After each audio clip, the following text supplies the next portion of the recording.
the Deputy Speaker. Good morning, Council. Kipchumba Murkomen. And before I even start, I would like to, under Standing Order number 90, to declare what they call declaration of interest, except that he will have to fight for himself. I have no bias towards him. I would like, Honorable Speaker, to let this meeting know that Kipchumba Murkomen is known to me. He was my student at the University of Nairobi. He was actually my top student at the University of Nairobi and represented Kenya in the international moot court competition in Washington, D.C., and came out as the top 100 lawyers in Kenya. And but even that said and done, I will not be biased. Honorable Chairman, if you allow me, and I will be completely without bias. And can I ask him some questions based on that? Thank you.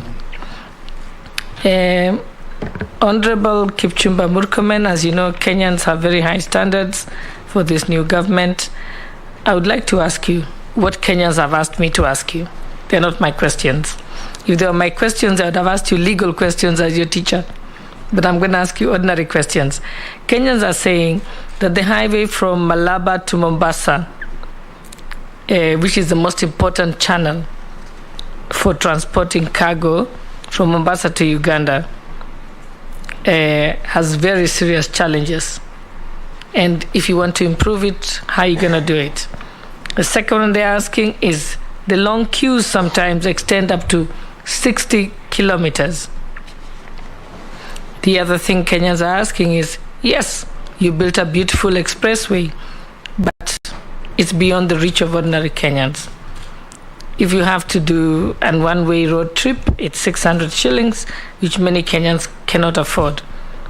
And lastly, the LAPSET project. They want to know, if we do confirm you as the minister or cabinet secretary for this position, what are you going to do for these things?